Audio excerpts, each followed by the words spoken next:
Greetings everyone at virtual Furnal Equinox. This stream has been pre-recorded. For me, it is live, but for you guys watching in the future times, it is not. So prepare for hiccups because I suck at life. But welcome to Fursuit Making 102. This is going to be an hour and a half long panel. We will be talking about the more advanced tools and techniques to use in fursuit making. So for those who already know a little bit about fursuit making and want to up their game, this panel is for you. If not, go check out Fursuit Making 101, which is a panel more towards beginners. Let's get started. So during this panel, we'll be talking about several different tools and materials. Specifically, we are going to be talking about the materials listed currently on stream, which is going to be the Monster Maker's Ed Head and Monster Clay, various products from Smooth On, such as Plastic Paste, which apparently I wrote twice for some reason, and I never noticed, so please forgive me about that. Rebound 25, Serenite Wax, Thybex, Dragon Skin, Flex Foam, Smooth Cast, and so forth. And then we'll also go over some other stuff such as hand wefting, degassing vacuum chambers, and 3D printers and so forth, depending on how much time we have. So let's talk about molds. There are a couple different types of molds. There are your soft silicone, rubber, latex type molds. There are resin molds, plaster molds, and there are two-part molds and free pour molds. Free pour molds are probably the thing that you'll encounter most often, and it's basically any solid block in which you pour a new material into and then pull out. That's called a free pour mold. Two-part molds are more complex, and they are used to either cast very large objects or objects that are very complex. Now, the type of mold you use will depend on what you're trying to make. If the final product that you're casting is going to be something hard like resin, you're going to want to use a soft mold. Otherwise, you're going to have no way of getting it out. The same can be true the other way around. So if you have a product that is soft, you're going to want to use a hard mold, because otherwise you're not going to have enough support for the object inside. And anything that has a really complex shape or is very large, such as horns or antlers or even a big head base, you're going to want to use a two-part mold. Now, each mold has their own applications. Hard molds are used for casting soft products, as I said. They can be used to cast things like paw pads, noses out of silicone, casting foam head bases, or even toes, for feet paws, or, big ears for, like, bunnies. When making a hard mold in order to cast a soft product, you're going to want to use something like resin if you want something more long-term, and you want to be able to reuse it a whole bunch. But if you're only going to be casting one or maybe even a handful of casts, you can use even plaster. It's cheap, it's versatile, but it does erode quite quickly, so it's only really useful for one-off casts. Another thing you can do is you can use 3D printed molds for casting large items, but they're limited to lower poly molds, lower poly models, just because of the capability of picking up details within that type of mold. Similarly, soft molds are used to cast hard products. So you can cast things like realistic eyes out of clear resin, which would be Smooth Cast 325, which is a clear casting resin. Or you can cast toony eye blanks out of an opaque resin like Smooth Cast 300. You can similarly also cast foam or resin bases if you're using a two-part mold, or cast claws or horns with a simple free pour mold. And you want to use a silicone or a rubber if you want to cast something small like claws or teeth. But if you want to cast something very large like a head base, you're going to want a two-part mold. Regarding two-part molds, like I said, they're used to cast large objects, and they consist of two main parts, which is the mold itself. That's usually made out of silicone or latex or rubber, and then the mold jacket, which is a firm material that supports the mold itself, because the mold is usually very, very thin in these types of molds. So if you just had the mold itself, it would collapse under its own weight, and you'd never be able to get the shape you want. which is why you need a mold jacket, which is sometimes called a shell, depending on who you're talking to. Oops. I guess I put that in the wrong order. My apologies. But a mold jacket can be made out of a wide variety of materials. We typically make ours out of plastic paste. We'll talk a little bit more about the construction of these types of molds in a little bit.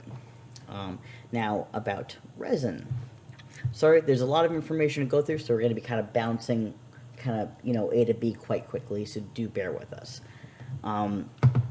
Now, there are two different main kinds of, well, actually there's multiple. But the two main ones you see usually in fursuit making are an opaque resin, one that clears white, and then a clear resin, which stays clear. Fast curing resins will have more bubbles than slowing curing ones. So if you're working with something like a smooth cast 300 or 325 even, they tend to cure in about 10 minutes, which is fantastic if you want to, quickly pull and be ready to demold. But then they have a lot of bubbles. Whereas if you take a very slow curing resin, you're able to kind of control how much air it gets into it, and the air will slowly release over time as well as it cures because it heats up and pushes the air out. So a longer curing resin, will have less bubbles, but they'll never be bubble free. The only way to make a resin perfectly bubble free and perfectly clear is to have like a degassing chamber, also called a vacuum chamber. The problem with those is that they're very expensive. You can get a degassing chamber for like $2,000. I personally don't have one, and I don't make enough clear eyes to really warrant buying one. So in the case of, someone like me, you can actually buy acrylic blanks from, China for like $2, rather than casting clear resin eyes, because they're perfectly clear because they actually use a degassing chamber. The only thing with acrylic or glass eyes is that they're a lot more fragile than resin. Resin is shatterproof, so you can throw it down a flight of stairs and you'll do nothing to it. Whereas acrylic or glass, you drop it and it could fracture into a million pieces. But, so each one has their own positives and negatives. Now, one thing some people may not realize is that resins can be dyed. So there are special pigments that you can add to resins. The main pigments they usually use for resin are called So Strong, and they're another product by Smooth On, which I'll be talking about them a lot because they sell a lot of products that are used for making molds, casting, and the like, which is very useful for fursuit making and crafting in general. But you can also add UV pigments or UV powders to resin. So the UV powders themselves are not really colored, or they're very, very lightly colored to the human eyes. So for example, there is a UV blue-green powder that looks slightly very, very, very pastel green or mint when you add it to the resin, and it makes like the white resin slightly off-white, slightly, kind of an off-white, off-green color, but then it glows bright blue under UV light, or green under, black, under glow in the dark. So it both glows in the dark and is UV reactive. So UV pigments are quite wonderful. They're quite nice, and they can, you can create a wonderful array of effects with them. I like to use them for eyes and for teeth because it is cheaper and doesn't require, battery packs like LEDs do. As for, like I said, this is what I meant by I put this slide in the wrong part. This is supposed to be a little bit after, but that's my fault. But as for going back to how to make a two-part mold, there are several steps, which I've listed here that people can take a look at. Excuse me, I'm hiccuping. I just ate a bunch of food before the stream because I suck. So, the first thing you want to do is you're going to sculpt your master, whatever it is. If you're normally with a two-part mold, you're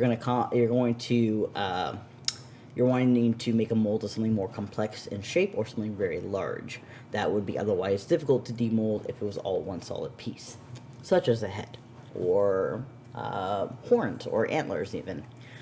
So you're not going to really want to use a two-part mold for, say, a nose. It's just a waste of material and a waste of time.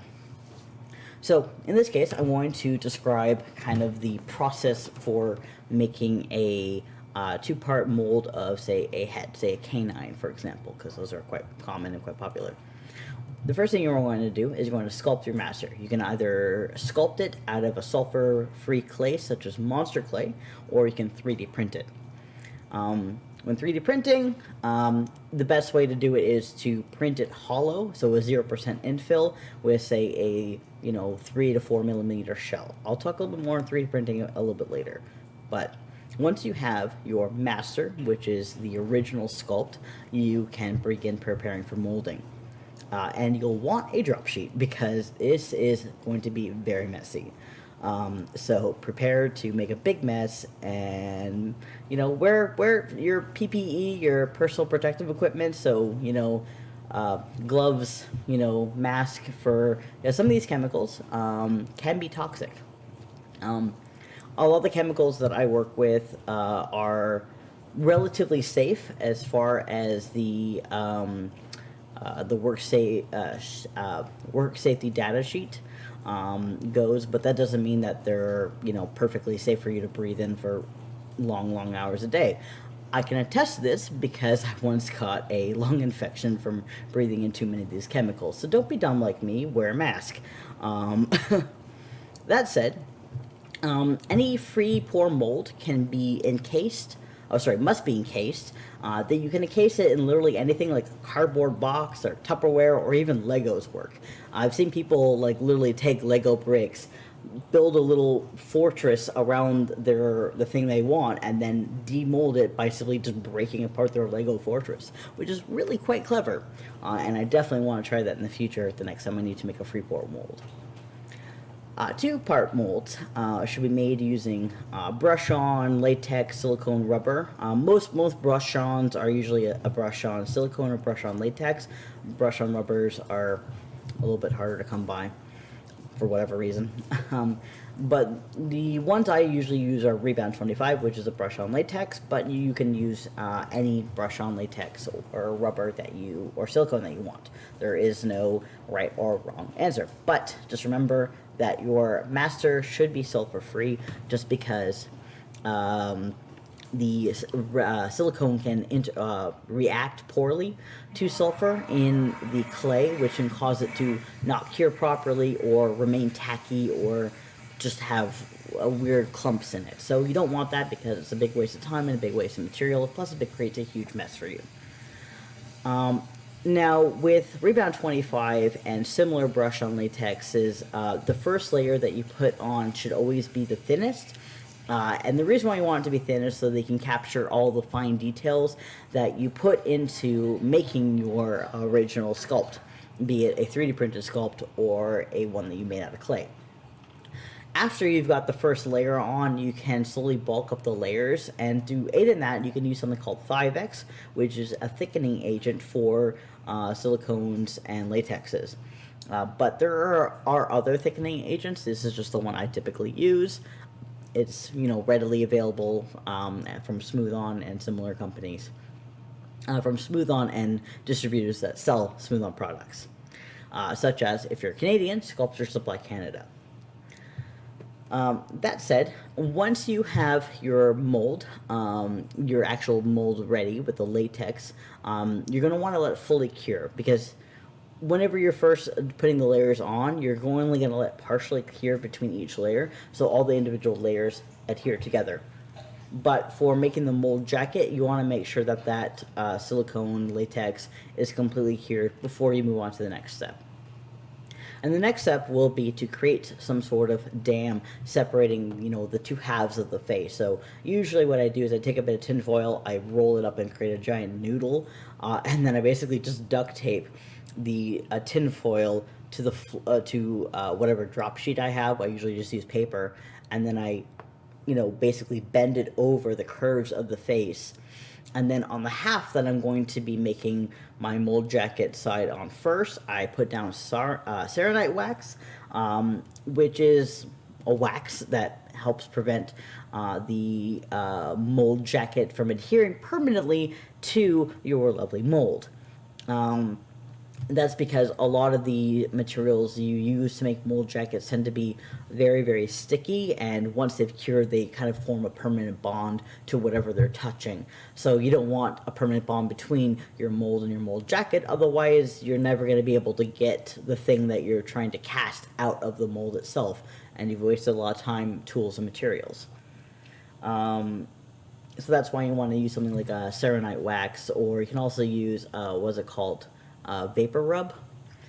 Those also work well, but they're not designed for this, so they can have some effect with the curing process of your mold jacket depending on what kind of product you're using. The ones that I use to make my mold jacket, I usually use Plasti-Paste, as it is just one I'm familiar with. There's no right or wrong answer in terms of what material to use or brand of silicone or plaster-esque material or fiber-esque material. The Plasti-Paste is kind of an in-between between a fiberglass and plaster of Paris. And actually, it's probably more closer to fiberglass than I think about it than it is to plaster of Paris. But, they all have their pros and cons. But once you have done that step where you basically create the dam and you ceranite wax one half of the face and layer it up with the plaster of Paris, the Plasti-Paste, or whatever mold jacket material you're using, you let it fully cure, and then you do the same thing with the other side. You ceranite wax it. You don't remove your dam, you keep the dam there. You ceranite wax it, and then you make your mold jacket, and then basically you let it clear. Maybe you add another layer to it if you feel it's a little thin in some parts, and then you can demold it. So that's basically removing the two halves of the shell, which is the mold jacket, and then you can remove the actual latex off of the base of the co-host request and decline. I don't know who you are, but I'm good. Gosh, what was I saying? You can then remove the silicone off of your master sculpt, be it a clay or 3D printed one. And then from there, you're basically ready to go. Whenever you're ready to cast, though, in the base itself, you'll definitely want to use a mold release. Well, you don't technically need a mold release with a two-part mold, just because the mold itself is so thin and flexible. You can kind of really just pull it out, but this will slowly erode your mold over time, as it will leave little pieces of microscopic pieces of whatever material you casted in the mold. So a mold release agent is highly recommended. I use two different ones. Gosh, one of them has a really weird name to it. It's like W94, I think, or W93000, like 90 space, like dash 3000. I don't remember. It's a weird one. But that one is specifically for demolding foam, but the problem is that it is very toxic, so I don't recommend it, which is why I've kind of stopped using it a little bit. The one I typically use these days is the Smooth On Universal Mold Release. It's also good because it is a spray one versus the W94 million thousand, whatever the fuck it's called, is one you actually have to brush into the mold. So it is, requires, a little bit of actual preparation, whereas the spray one, you just spray it, wait 30 seconds, and then you can start using your mold right away, or casting.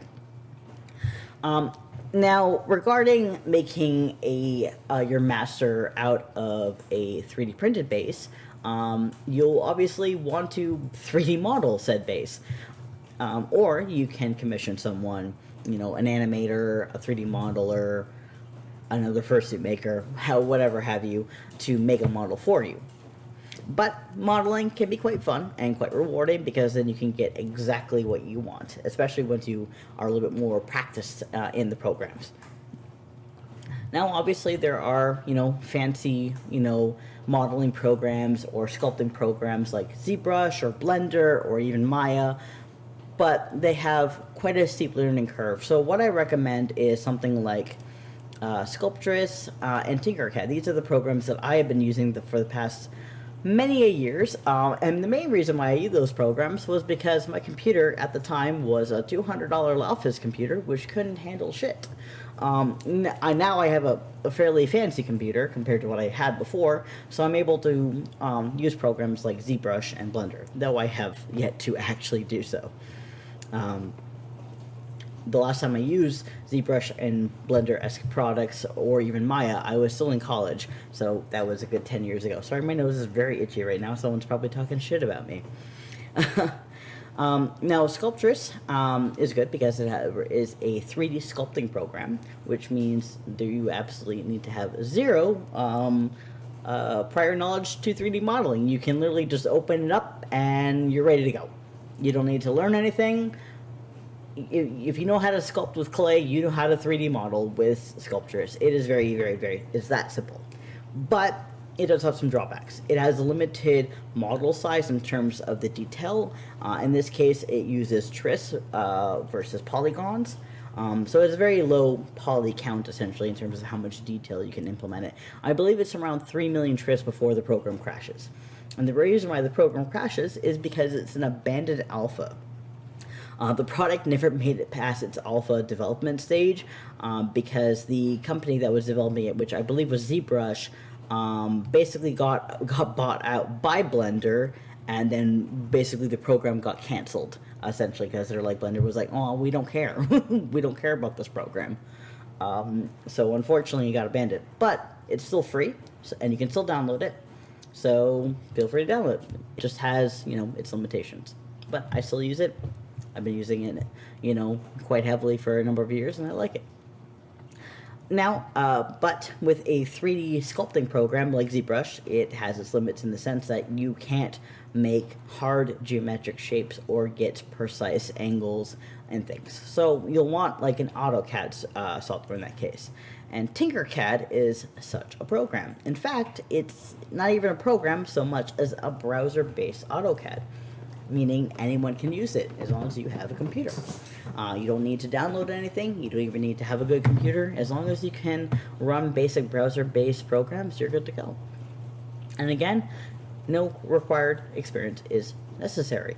It is extremely easy to navigate, and they give you a quick 3-minute tutorial that literally teaches you what you need to know, and then the rest is literally just like, well, what if I want to do this? And then you can be like, you can play around with it, and you can get what you want to do. You can also import SVGs, which are a type of image. And you can basically, what I usually do is I will basically draw what I want inside, and I'll convert it to a vector SVG, and then I'll import it to Tinkercad, and it will create a flat 2-dimensional version of that object. So then I can just draw what I want piece by piece and then build it together in Tinkercad, which is a really kind of nice workaround for the product, because it does have its limited capabilities in terms of what it can and can't do. Like, it can't draw in it. You can't draw directly in it. I think they've created a new draw tool, or they were working on a draw tool for the program, but I'm not sure, where it's at in terms of its development. It was very much a prototype when I last played with it. So, I've been using, Psy or other type of drawing programs to draw what I want, turn it into a vector, and then import it and then reassemble it, which is kind of funny, but it works. And then, of course, you can have your more in-depth programs like Blender or ZBrush, but those have a more intense learning curve, and you usually need to have some sort of prior experience with some sort kind of 3D modeling. So, for example, I, who've used Tinkercad and Sculptress, would have a better chance at understanding this program or these programs than had I never done anything. And that is actually my intention. I will go learn Blender and ZBrush now that I have a computer that can actually handle them, which is a recent development for myself. Now, you can actually print a 3D mold, like a mold with a printer, from a 3D model. So what you basically do is you take your whatever model that you've made, you invert it, and then the negative space creates the mold cavity, and then you basically need to encase your inverted mold in some sort of block, and merge them two together, and that creates essentially your print, your mold. Sorry, someone is talking smack about me because my nose is so terribly itchy right now. It's not even funny. Sorry. Now, regarding 3D modeling and 3D printing, you will need a printer because you can't really do that without the actual tool. Well, you can always like outsource it. You can always find an artist or someone with a printer who can print it for you. But it can be quite expensive because you're paying for their knowledge of the machine, their use of the machine, and the materials themselves. Now, 3D printing itself, once you know what you're doing, is inexpensive. But getting to that stage is quite the road, because 3D printers are still quite new in terms of technology. They're getting a lot better than what they were, say, 5 years ago when I first got my printer. But they still have quite the steep learning curve. And it requires you to learn not only how to operate the machine, but how to repair it when it breaks down, because you're going to be a little hard-pressed to find someone to repair your printer depending on where you live. You might have better luck if you live in like a big city like Toronto, or maybe even Ottawa, for example, if you're in Canada. But if you are like me in the middle of nowhere, you are not going to find anyone who knows how to repair a machine, not to mention getting the parts. You're not likely to have it on hand, so you have to order it. But once you know what you're doing, you can easily set yourself up and you can be ready for a while. Because the actual printer itself, past, the initial learning curve, and the machine itself is quite easy to maintain and use. That's at least when we're talking about filament printers. See, filament printers are more inexpensive. They tend to have a larger print volume, which means you could print an entire head on one single printer, rather than having to break it up into multiple pieces and then reassemble it, with glue or whatever. You can print the entire thing. And they have a 0.12 millimeter accuracy, which is pretty accurate. They're actually one of the most accurate types of printers out there, which are basically two different types of printers. And filament printers have different filaments for different jobs. So you have basically two plastic type ones, which are, sorry, someone is talking smack about me because my nose is so itchy right now. I'm so sorry. But there are a couple different filaments. There is ABS and PLA. PLA is the most common one. I don't recommend ABS because whenever it actually heats up and it prints, it kind of stinks a little bit. So most people don't use ABS for that reason. It's kind of stinky. It is a little toxic, but it's nothing bad. Most people don't stand and watch their 3D printer for the 30 hours it's going to take to print it, which is another thing. People don't seem to realize how slow 3D printers are. For example, this head base. How long do you think it took to print? Couple hours? Try a couple of days to a week of constant printing. It's slow. It's a slow process. I printed a mold recently for a customer of mine, and it took a week and a half to print the mold. And it failed 2-3 times during that process, so I had to restart. So it's a process.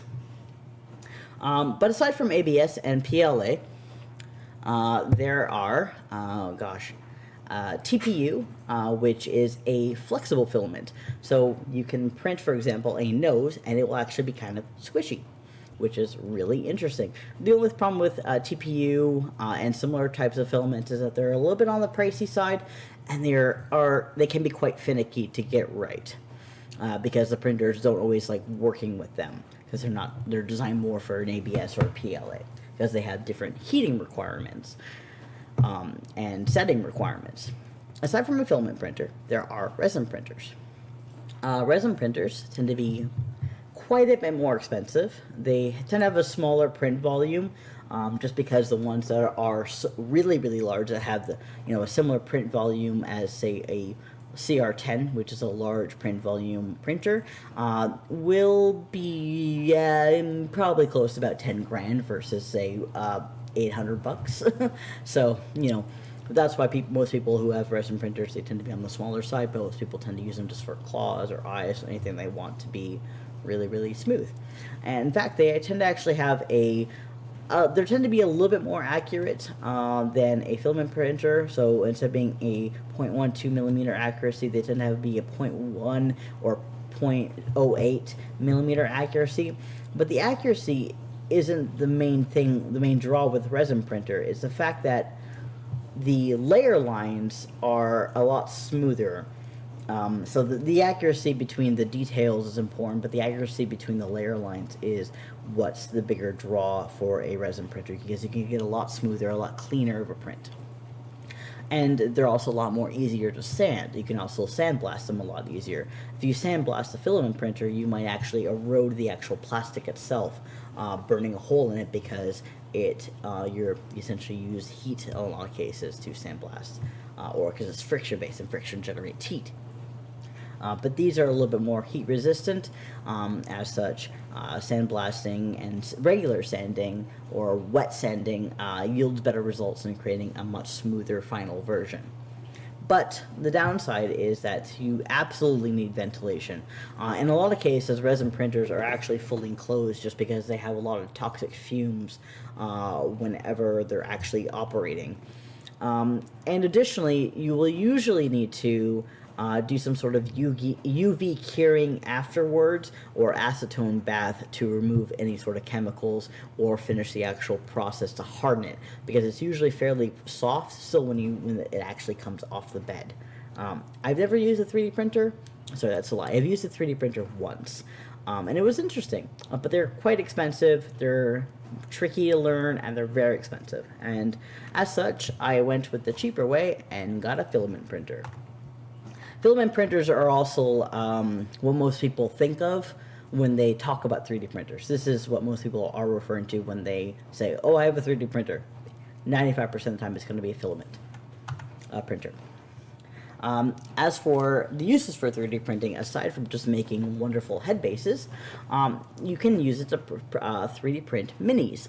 It's like prototypes. So I have over here, oops, I'm knocking everything over. So I have over here a miniature version of a mold that I made. So, and I actually made a miniature cast, so I can show you guys it. So I 3D modeled this, 3D modeled a head in Sculptress, and then I use an AutoCAD software. I use Tinkercad actually to basically invert the mold, and then I surrounded it in basically a box, and that created the mold itself, in which I printed this. This is a miniature version of the final print that happened. So I printed it, and this is what looks on the inside. You can see the concave surface of the actual head, and then you can basically cast directly in this. I didn't use a mold release for this little miniature version because, again, this is just an example. It's a prototype. And prototypes are great because you can always be like, oh, I really like this model, and then you print it, and you're like, no, this wasn't exactly what I was expecting. Because, seeing something on a computer screen and seeing something in person are two very different experiences. Because, being able to move it and touch it and feel it are, sensory. So, you can cast it directly in your miniature version of the mold, and this is casted out of foam. You can see exactly what this little guy looks like. And this is, what is this guy? This guy is a little kimono fox mold that we made. So this was a prototype of that kimono kind of fox mold that we did. We ended up being like, oh, actually, we didn't like this shape, so we changed some things. Like, I remember we ended up changing the eyebrows, I believe, in this. I think we made the eyebrows a little bit bigger, but, that's kind of the versatility of printing prototypes, because you're able to, test it and adjust it before you go full scale, which saves a lot of time and material. Sorry, I'm still hiccuping. Excuse me. Another thing you can do is you can print miniature versions of things and then scale it up. So in this case, I 3D modeled some digigrade legs, which I used to then pattern over here, and I scaled that pattern up, and that pattern ended up being used to create Miles the Fox, his bodysuit. I actually, this is what his bodysuit essentially looks like. I did end up changing some things, like for example, this black here is actually clay, because when I 3D printed it, which is the white, I realized, oh, I don't actually like this shape as much as I thought I did. But rather than going back and adjusting it with my 3D modeling and reprinting it, I knew that, you know, in this particular case, such it was just going to be such big, large, round shapes, small indiscrepancies weren't going to matter too much. So I just sculpted over it with clay, and then I patterned it, literally patterned this tiny little thing that's about yay big, with duct tape, cut it out, labeled it, and then I made a grid, as you can see here, and then I scaled it up to fit Miles's body, and that's how I made his bodysuit. And then, because I like the pattern so much, I ended up keeping it, and now all I do is I make minor adjustments to fit each customer's. So yeah, there's a lot of different things you can use 3D printing for. It's very versatile. You know, it has its drawbacks. Again, you know, steep learning curve. You know, you have to learn how to, you know, repair and maintain your machines, etc. My nose is extremely itchy, and I don't know why today. I'm so sorry. But yeah. And yeah, actually, yeah, so this is actually I believe the final version of this one. So this is the final version.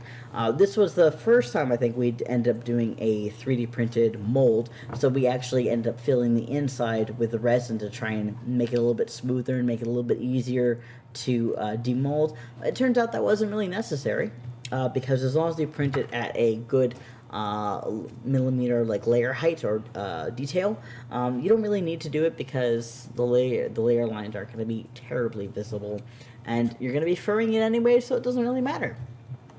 Gosh, my nose is so itchy. I'm so sorry. Now let's talk about hand wefting and NFT. So NFT also stands for Natural Fiber Technologies, and they are fibers that are hand blended and woven to create unique furs. They're usually very long piles, so whereas a long pile fur is usually around 3, maybe 4 inches if you're very lucky, an NFT can be like 10, 12 inches long. They can be ridiculously long. They also have a 4-way stretch, which is fantastic, and you can even get an NFT that is gradient. So gradient furs are a possibility if you don't mind spending a lot of money, because they're very expensive, as they are sold by the square foot as opposed to by the yard or by the meter. An NFT, if you were to buy a yard of NFT, it could cost you as much as $600 American, which is just nuts for a yard of fabric. When a normal yard of fabric is like $25, $40, $25 to $40, depending on where you're getting it from, the quality of the fur, the length of the fur, the quality. But yeah, NFT is you know, a very infamous. It's used by a lot of it's used a lot in the film industry. For example, Chewbacca, Star Wars, the costume was made entirely out of NFT, and the fur cost to make him costs several thousands of dollars to produce. We're talking maybe like $3,000 to $4,000 American just to get the fur to produce it, let alone the labor. It's nuts. So because NFT is so expensive, it's not really practical to make an entire fursuit out of it, as cool as that would be, unless you're rich and you're in the film industry and want to make a Chewbacca. It's not really practical. Which is why a lot of people use, you know, they either actually just use faux fur and they just layer it to make it look like hair, or they hand weft it. Hand wefting is a term used by wig makers and sometimes cosplayers, and it's similar to NFT. It's a lot of the same sort of steps, where you hand blend and sew individual strands of candy collan. Now, candy collan is wig hair, and it's a specific type of wig hair because it is somewhat heat resistant, which is kind of important in the wig making industry, because if you need to style a hair permanently, you don't want it to melt because it's still plastic, and plastic melts. So you weave together individual strands to make wefts. which are then sewn together to create hair. You can also texturize it a little bit to create a similar appearance to fur, and not that it'll have the same softness as fur, but it's a more close mimic to NFT and actual hair is than fur.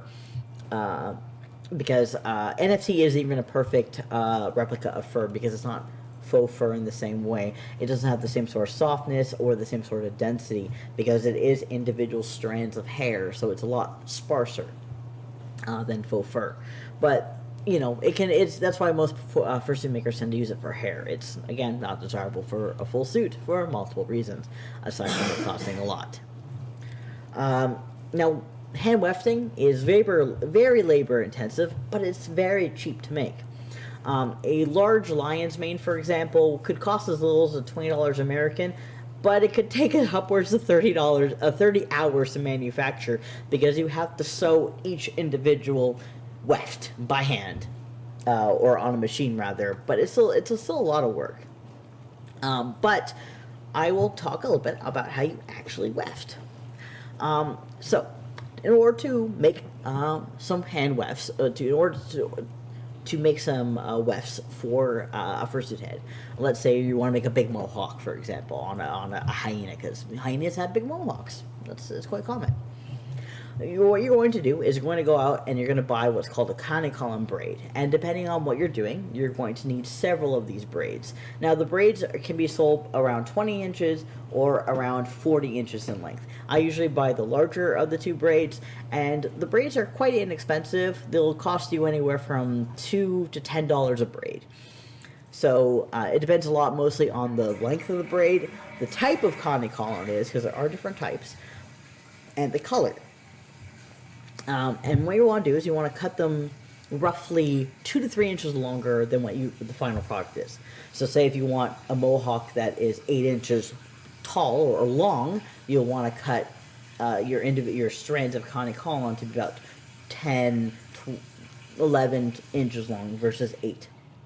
You're going to take 2 strips of masking tape, 1 inch, 2 inch, or half-inch masking tapes. Half inch to 1.5 inch masking tape, like in terms of thickness. You don't want too much more. You're going to lay them flat. So you're going to take one strip and you're going to lay it flat on the ground with the sticky side facing up. You're going to back off about a couple inches, maybe 1 inch, and then you're going to lay another strip face up. Then in the gap, you're going to lay all of your column strings. So the longer side is further away from your 2 strips of of your masking tape. Then you're going to take another 2 strips of masking tape and you're going to put them on top of the 2 masking strips that are already on the ground, or whatever area you're working on, to basically sandwich them together. You're basically just trying to make it so you're able to pick this up and put it in the sewing machine. Because if you just take hair, like try to put your hair into a sewing machine and sew it, it's not going to work well for you. It's too flimsy. So the reason why we add masking tape is to help give us something to hold on to, A, in the sewing machine, and B, we need to be able to designate the area that we want to make harder. And the way we make it harder is by spraying it with layers and layers and layers of hairspray until the hair goes crunch. Which is typically not what you want to do if you're styling your own hair, for example, but for fursuit making and for the sake of making hand wefts, you absolutely want to just spray, just like coat it, just layer after layer with hairspray until it goes crunch. Then, in your sewing machine, you're going to want to zigzag stitch or serge it if you have a serger 4 times per side. So you put it in the machine, put it in the machine 4 times, and then you flip it around, don't trim the threads, and then you repeat that process another 4 times. Once you have a total of 4 stitches on each side, you're going to basically fold it in half along the seam so that the 2 halves of the masking tape are meeting, and you have a seam where you basically just spent the last 20 minutes sewing back and forth 8 times. Then you're going to once again sew it again another 4 times per side. This is to basically help try to get as many individual hairs to basically interlock, because if you just had like one stitch, you're missing all of these hairs, and they're all just going to pull through in the gaps in between. So you want to create as little of a space between the stitches as possible, so that as few hairs as possible escape through that gap. Once you have sewn it, and like this 16 times, you're going to remove the masking tape. You can just simply cut it off or pull it out, and you're going to trim the excess hair along the seam. You want to trim it close, but not so close that you're going to accidentally cut your seam or pull all the hairs out, because that's kind of defeats the purpose. And then you're going to repeat this process until your fingers fall off. Literally, until you have enough individual wefts, to make the desired product. To make, for example, a lion's mane, or a giant mohawk for an opsagoon, which was something that I did recently. Once you have all these individual strands together, you're going to layer them. So you're going to have one weft here, and you're going to have another one. And you're going to basically sew them on top, so just a little bit of the area is touching. And then you're going to continue doing that this way, going this way. So you're going to have 1, 2, and then you're going to have another one here, and you're going to layer them that way over and over and over and over again until you have the desired bulk that you want. After that point, you can actually sew it to whatever you want. Say if it's a tail, like a big mane on a tail, or tail tuft, or a big lion's mane, you can sew it down to your final product. After that, you're going to take some hairdressing shears, and you're essentially just going to shear it all to the desired length and texturize it. This will help give it a more natural look, and it can also help more closely mimic the appearance of fur, although it won't have the texture, like the hand feel of fur. And that's basically how you hand weft. It's a very time-consuming process. I did an opsagoon recently, and I was working on that opsagoon for like 2-3 days. It's a lot of sewing. It's boring, but it's cheaper than buying NFT, and you're also able to control exactly what you want in terms of the length. And you can mix individual strands of candy column together to create more natural looks, to create hair. Because like your hair, if you look at your hair, I have brown hair. My hair isn't brown. I have multiple strands of individual hairs of different colors that all blend together to create brown. So you can do something like that, and then you're able to get very specific shades of colors. You can't really get gradients not the same way. You can create a gradual fade from one color to another going this way, but not going this way. If that makes sense. So if I do it this way, looking at my hair, I can make a gradient going from the left side of my face to the right side of my face and vice versa, but I couldn't make, the top of my head go from pink to purple. Because unless I bought candy column that was already gradiented in that way, I don't have that kind of fine-tuned control. But that's the basics of hand wefting. Very versatile, but it does have its limits. A lot cheaper than NFT, but a lot more labor-inducive. And I think this is the last thing I wanted to talk about. Yes. So the last thing is printing. Now, when you're making eyeballs, toonie eyes specifically, a lot of people paint their eyes. Now, painting eyes is fantastic. You can get a lot of wonderful details in painting eyes, but the cost of that is time. And you can spend several hours painting a single set of eyeballs, and it can be a little difficult to get them to be perfectly symmetrical. Of course, people who paint eyes constantly for their fursuit heads are definitely very good at getting them to be very, very, very symmetrical looking, but they're not going to be as perfect as, say, a computer, because humans are not machines. Now, I print my eyeballs, but I do not print them myself, because to print them myself, I would need a very specific type of printer, either one that is designed for printing directly onto fabric, or what they call supplemental printing, or even silk screening. So you can't really do it at home.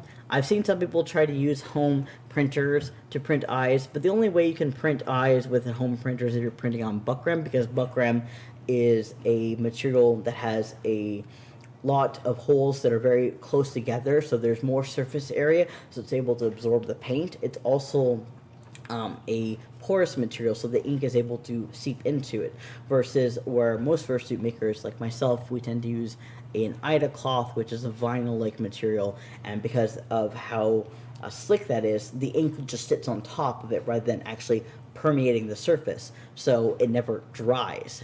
So you can actually, you could use a home printer, print on vinyl, let it sit for a week, and it would still be wet, and it would still smudge and come off immediately with the faintest of touch, because it's not a surface designed for it.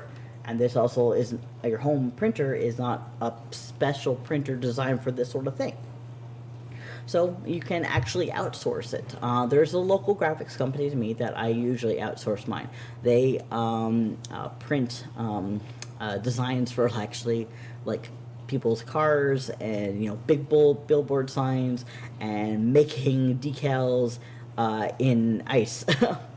Which is actually the material that I use. I actually use ice material to print my eyes on, because the details. Whenever you go to a skating rink or a hockey game or whatever, to which I've done neither of those things because I hate sports, but at least I know they exist. The designs that you can see in the ice, those are printed on ice material, so that because it has to have holes in it so that the water can go through. But those holes for fursuit makers also means that I can see. So they're quite useful in that sense. So I go to a locals graphics company and I basically be like, here, print these. But that's not to say you can't print them yourselves. You do need specialized printers. They can be costly. Supplemental ink printing is cheaper.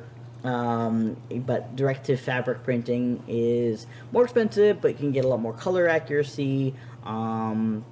But yeah, either way, regardless of what methodology, printing saves you time, and time saves you money, and printing ensures that every eye is identical and symmetrical, and you can repeat them. So if someone says, "Oh, I really like that eye that you did," you can be like, "Cool, I can print that exact eye." Or they can be like, "Well, I can try to recreate it."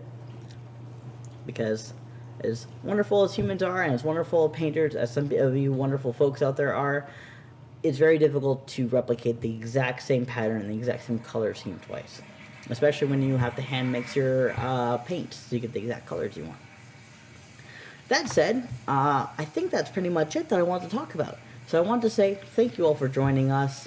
My name is Kale. I am the owner of Twilight Nights Company. I also sell faux fur. I started a faux fur company called Can Fur, because you can fur with Canadian furs. Because as a Canadian fursuit maker, the one thing that we always struggle with is finding and getting faux fur in Canada, because faux fur in Canada tends to be very expensive or very poor quality. And a lot of us Canadian fursuit makers have to import from the U.S., which drives up the cost significantly, turning that $25 U.S. dollar yard of fabric into, say, $75, $100 U.S. for a yard of fabric after importing and shipping. It's quite costly. So that's why I started Can Fur, to give Canadian fursuit makers, as well as other fursuit makers out there, a chance to get some cheaper fabric, as well as in some rarer colors. Again, thank you all for watching. For those who are watching this in the future at Furnal Equinox, I'm sadly not going to be taking any questions, but mostly just because I'm not live to take questions. But feel free to give me a shout at the convention, because I will be vending at the convention during the weekend, and I will be taking commissions, both for weekend commissions and also fursuit commissions themselves, because I'm actually open right now. Surprise, surprise. Once again, thank you all for watching. My name is Kale, and I'll see you all in the future. Bye!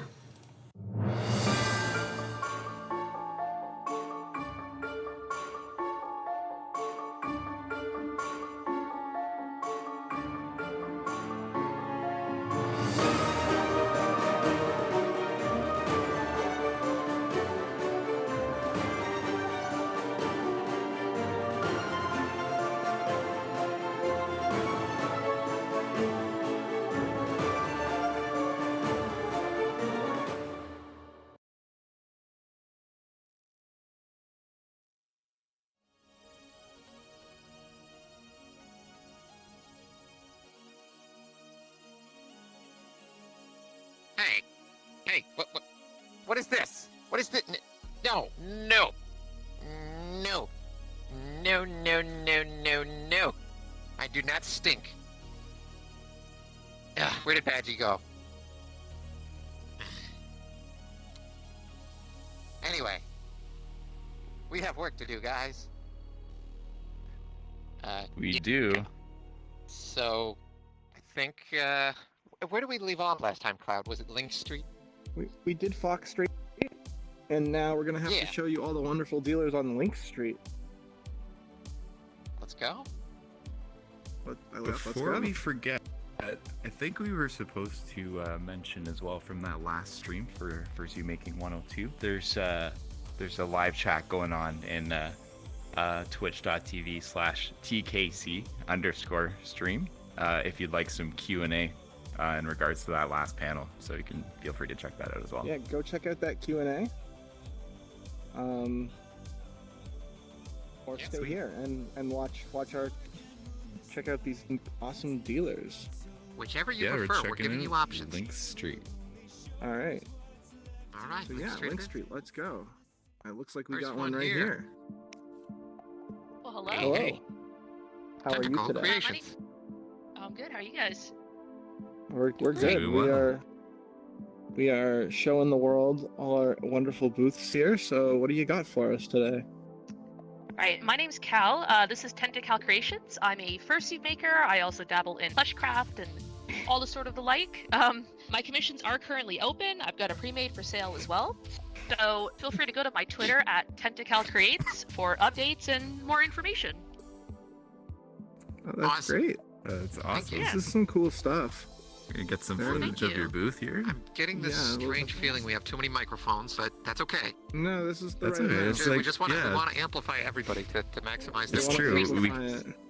Yep. That's it. Yeah. Gotta make sure to capture all of this, all the moments All right. Yeah. here. Yeah. Every Awesome. Cool. Yeah. All right. Cool. Let's All right. keep going. Thank you so much. Thank you. All right.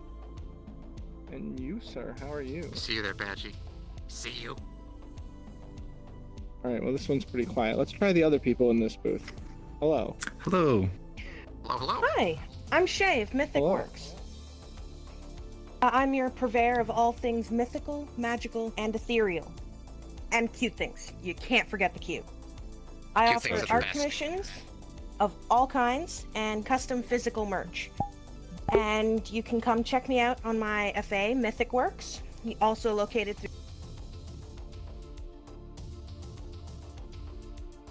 Oh yeah, right on. Okay. Cool. And Any I'm additional comments Grovik here? of Grovik Industries here, and I mainly just do commissions and prints. Awesome. Where can these people find you? On Twitter and Fur Affinity. Awesome. QR code goes to Fur Affinity, and then the Twitter's up there in the back. Twitter's right up there. We got a QR code for Affinity, and of course, you guys can come down to the dealer's den and take a look at this yourself. We're here in beautiful dealer's den. You're on Link Street. You're on Link Street, of course. This is booth number, I think it's number 5. Booth number 5 right here is where we're at. And, Lovely booth. alright. And, you Okay. have a nice day. And you Okay, guys they're too. coming this way. Thanks, You folks. too. We've got a wild Badgie. Very. These are Oh, it's, common in these it's really parts dancing there. at Look this at that. time of year. He's- Wow. Yeah. As All long right. as they're I not can dance better. flossing. Shh. Moving along. Ooh. We've got a lovely fox over here. Hello. Hello, hello. Hello. My name's Cass. I am the owner of That One Pink Dot Studios. As you see, here is our booth. We are a fursuit and merchandise making company that specializes in toonie work and bringing your character to life through toonie artwork and toonie fursuits. We are offering fursuits 10% off. Our pre-mades are $100 off. And in the merchandise section, we have 50% off all stickers and 20% off all merchandise. And we also have pin commissions for sale. We have a lot going on here. It's pretty busy.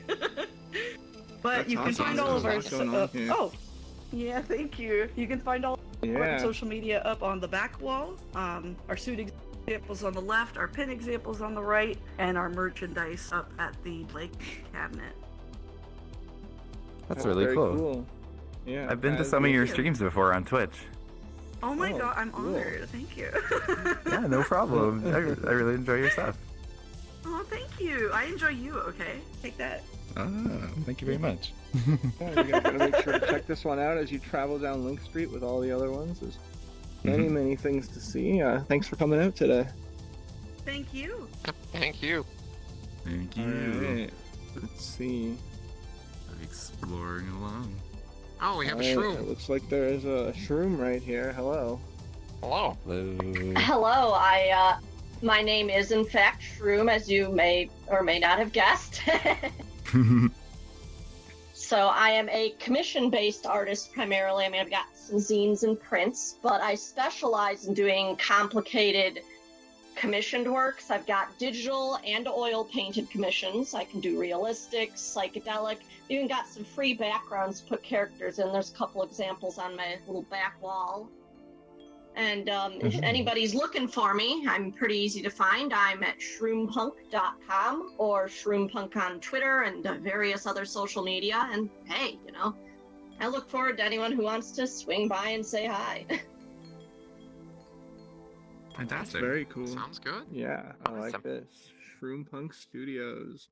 Down here, of course, at the Dealer's Den of Furnal Equinox 2021 on Link Street, where you can find Shroom Punk and more. Thanks for coming out, Shroom. Glad to be Thank here. you, thank you. All right, Awesome. let's see what else we can find.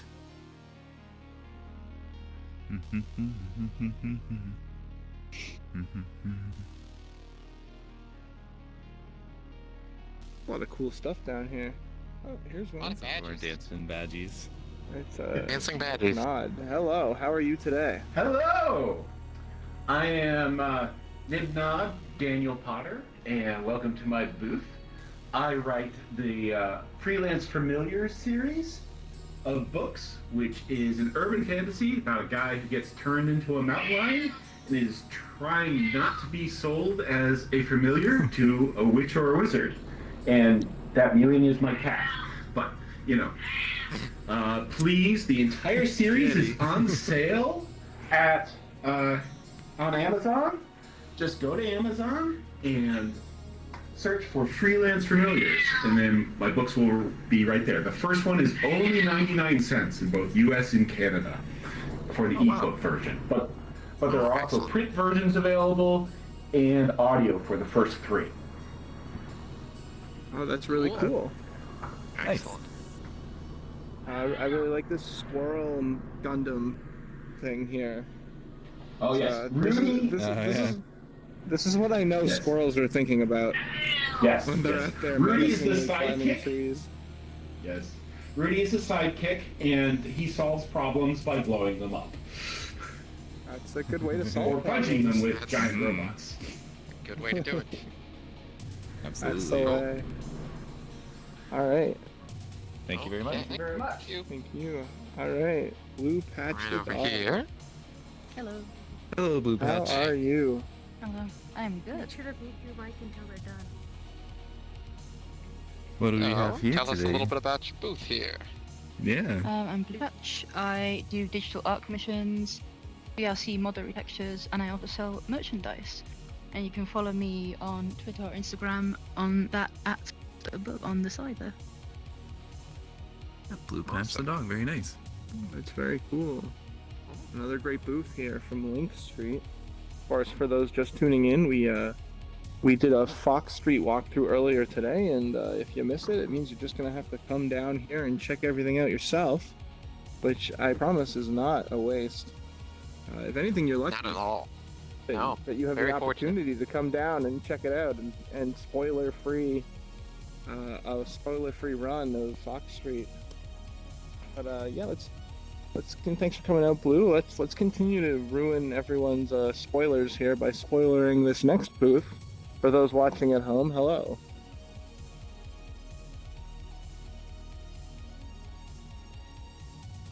All right, Seeing Got a some little frozen movement, here. but no audio. we're seeing some movement. Oh, mate. We got him. Oh, we had him. Muted? Not muted? Uh-oh. Unmuted. You're unmuted. a You're little good. something. You're live. Is Tell the folks at home. Yeah. Kiyomi. I'm the Oh. owner of Custom Creation. There we go. I make fursuits. Sorry. I Oh, just good. noticed there's a crown on my face. Well, I have that's our some fursuits microphones. here that I actually have up for sale that you can see the QR codes below. So if you want to adopt any of the cuties that you see here, they're up here. And my information is back at the back of the wall if you want to check out a lot of work in progresses or just check out my gallery. Both of my Instagram accounts are up there. And if you ever might want to get a commission from me, my prices are just below. That's very cool. These are really nice. I can, Thank you so I much. can say from really like these. experience, Excellent. I've made my own head, and it doesn't look nearly as good as any of these do. So Oh, come out thank you here, so guys, much. and buy one. Don't do what I did. Excellent work. Buy a beautiful commission from one of our wonderful dealers. All right. Oh, we got more free avatars over here. Thanks for coming out. Thank you. And we're gonna come over here now and Thank you. tell us about your avatars today. Hello. Hello. Hi, Hello. so I'm Spag. I'm an independent avatar creator, or I guess you could call me a virtual fursuit engineer if you want. And Nice. I'm selling some VR chat avatars. I'm currently hosting a sale up on my site, vrchat.shop. Here we have someone that has absorbed the deer. The Leggy avatar bundle is 50% off right now. And yeah. It's very Awesome. cool. We know Yeah, looks like a Leggy lot is of fun. real hot right now. Leggy is certainly, you're gonna want to get your Leggy before Leggy's not cool anymore, which means pick it up this weekend at the Furry Avatar Shop here on Stick Link Leggy Street. out real far today. You can stick your Leggy out real far. Comes with 2 legs from the looks of it. Also, if you're looking for Additional a legs Quest sold avatar, I have the newly separately. released Quest Fox. Oh, Quest Nice. Fox, Yeah, yeah. that's good. Very Definitely have nice. a few Yeah. friends on Quest. Oh, there we A go. lot of Quest people out there. Thank you. Not a lot of stuff for Quest users out there, so I made something for them. Cool. Beautiful. Awesome. Awesome. Your Well, own thank art. you very much. Thank you for Great, the opportunity. thank you. Thanks so much. All right, we're in a dense little pack here because we got another one right over Yeah, another one here. right here. Mm-hmm. Hello. Hello, I'm Gearboo or Hello. Borrego Pins. I make custom enamel pins. They're made out of brass. They're pretty awesome. I mean, ow. All of my contact information is up there. It's also just on my website, borregopins.com. That's so neat. I love this Dutch Angel Dragon one you have behind you. It's awesome. Thank you. Mm-hmm. Yeah, these are very nice. Also, really liking your avatar there. It's all Very on stuff. theme avatar. Pretty neat. Very on brand. Mm-hmm. Very on brand. It's important. That's how you know they're a good It artist. is, They it match the surrounding world. For The sure. sense of style. You can't fake that. Nope. Okay. All right. Well, thanks for coming out, Wonderful. Zia. Awesome. Thank you Thank so you. much. What do we got We here? have one Oh, of we got them one left. over here. Yeah. Hello, hello. Hello. Hello, welcome to our booth. So we do custom dolls. How it works is that we basically make it according to the way you want. So these are the ones that we have currently on sale, and we can actually have ones, for example, if you have a persona, for example, we can have it custom made for you as well. You can reach us on our Instagram over here, and you can also contact us on our Facebook page. So it's facebook.com/dolls and paintings, dolls, jewels and paintings. So you can reach us there as well. Wonderful. Cool. These Very are really nice. cool. Yeah, these are very cool. Thank you. It's nice to see so many Thanks a lot. different styles of art here in the dealer's den. There's Mm-hmm. a lot of All a the lot of different really good wares. stuff, which is really Yeah. great to see for sure. Thank you. Awesome. Love it. Furry Thank you very and much. Furry accessories. Thank you. We sell furry and Alright. furry accessories. Well, if Coming you up want to the those, last you come to one the here. right place. Oh, we got another one right here. The Ah. Living Shadow. Hello. Hello How there. are you today? Hello. Doing good, thanks. All right, tell us a little bit about your booth here. Well, I'm a freelance artist. I specialize in making fantasy, sci-fi, and historical themed pictures. And I'm open for commissions right now. Very cool. Where can people find you? Other than right here. They can find me at The Living Shadow at Twitter, Furfinity, and DeviantArt. Excellent. Awesome. Very cool. I really like this one up here. As a pickle appreciating cat. Yeah. I resonate. Knick-knack. Yeah. Yeah. That's some great art there. I also see. It's pretty beautiful. A lot of really good stuff Thank here. you. Thank you. See some B stars over here. Very nice. B stars. Excellent. Very on trend. Yeah. Wonderful. Really cool we got a range little, here, yeah. little Zootopia down here too. Excellent. Oh, Zootopia is a classic. Absolutely. Everyone's favorite furry buddy cop drama. Well, thank you very much, Living Shadow. Thank you. Thank you. Thank you. All right, we're in the home stretch here. Let's see what else we can find. Mm-hmm. Looks like we got one or two more. Sure.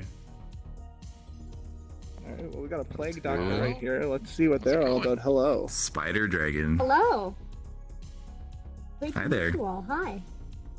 Hi. So my name is Spider Dragon. I'm the founder here of Dragonstorm Studios, and I'm a traditional artist based out of Toronto, Ontario. And I specialize a lot in the fantasy and science fiction stuff here. And you can see I have a lot of really cool merch that's available for Furnal Equinox.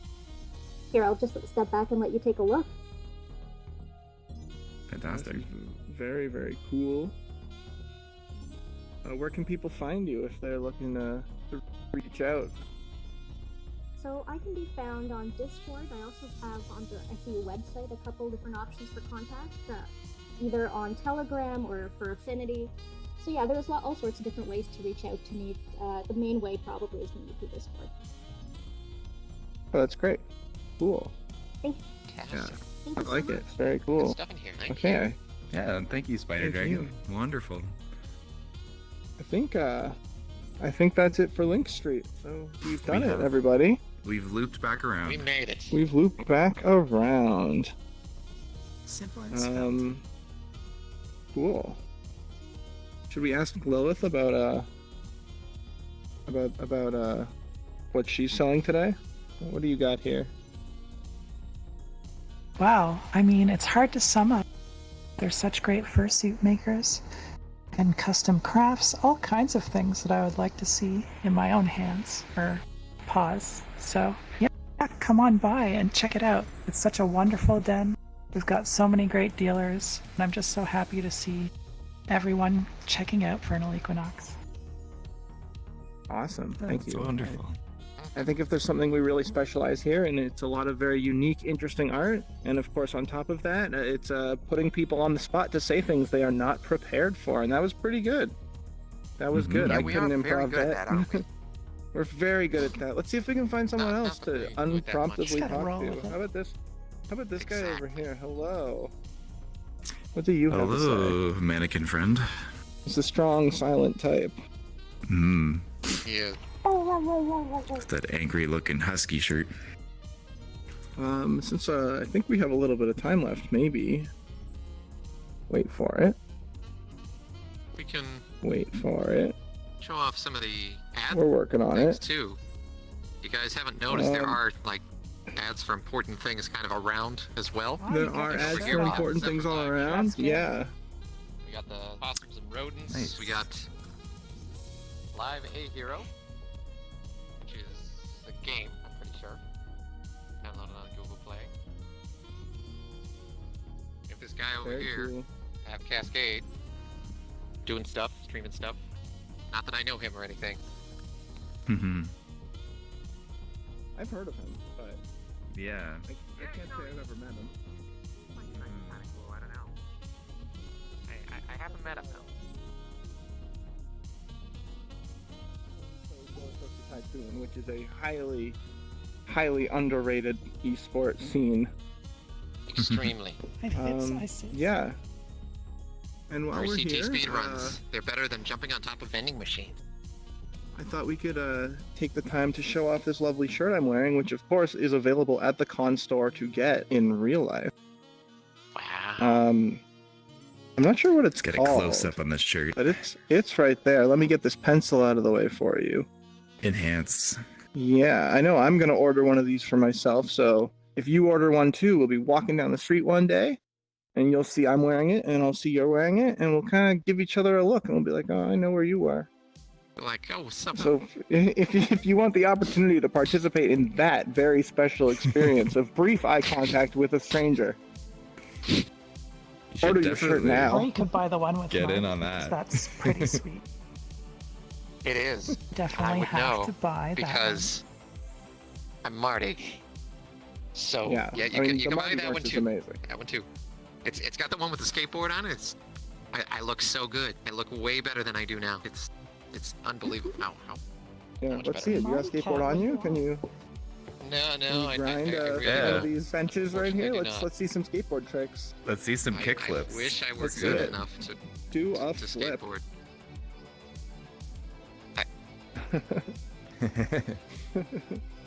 All right, I think that's it for the dealer's den, but we still have a little bit of time, so let's ask Dodge here. How have your time been at the con so far? Oh, well, Cloud, my time's been fantastic. Honestly, I've never been to a full-on VR convention yet. There's been a few that have happened over the last year that I've gotten going, but I haven't had the chance just to dive in full force like I have been here at FE. And I really have been enjoying what they've done with Pixel Purrfect. The worlds are on point, and I don't know if you guys were at the dances last night. Dances were amazing, and I had so much Dances were fun. wild. Oh, Yeah. great. Truly wild. We were all over the place. We were in a room party at one point up in, I think it was the North Tower, just hanging out, which is, it's just really cool. It gives you that con experience while you're at home. So, I mean, it's the best we can do for the time being, and that's great.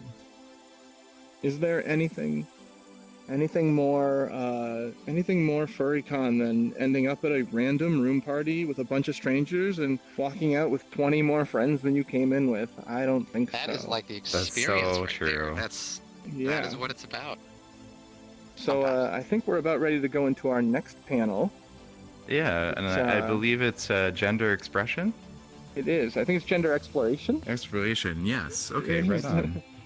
Yeah, so we've got that panel coming up next, and then there's also the dance com tonight, which is also, of course, very important. And then starting at 10 p.m., we've got this very horse right here spinning a set on the main stage. This guy. Some people Can't wait say, to kick things off tonight. Yeah, I got to be the Yeah. Saturday night opener. Really The looking Saturday forward to it. Opener. It's gonna be a big night of DJs. Last night was a great night of DJs, and tomorrow will be a great night of DJs. So yeah, But we have a fantastic lineup, and I'm so honored to be a part of it. And it's just gonna be just so awesome to share with everybody. Yeah. So yeah, go out there, Yeah. get your badgie avatar. Let's start a badgie party. And Yeah. We have a badgie we're party halfway going there, on back so here. There's still plenty badgie of party, con left. man. For those at home, you don't Wow. need VR. You can just download it on your computer. It's very easy. It runs on a potato. Please come out. You won't regret it. Oh, there's a beach ball. We're gone. beach ball. We're behind you. Yeah, so Welcome everyone to Furnal Equinox. Bienvenue tout le monde à Furnal Equinox. I am Iglipu, the convention chair for this event, I am Cloud. I am producing the stream for this event. and we hope that you're having as good a time as we are. And we just want to thank you all for blowing past all of our donation goals. And let's continue. Let's break that meter. It's also free. Bring all It's your free. friends. Bring Let's all your beat friends. all the records. Everybody out there, tell your friends. Tell your friends. to come. Tell your friends to come. friends. Tell them to tell their friends. Badgie, tell your friends. Better tell your friends. Badgie, come and tell them to tell their friends. Badgie, tell them to tell their friends.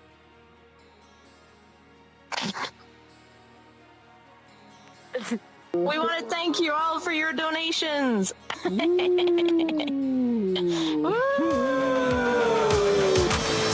and moonless night has never felt so right. An empty mirror only shows what's left inside.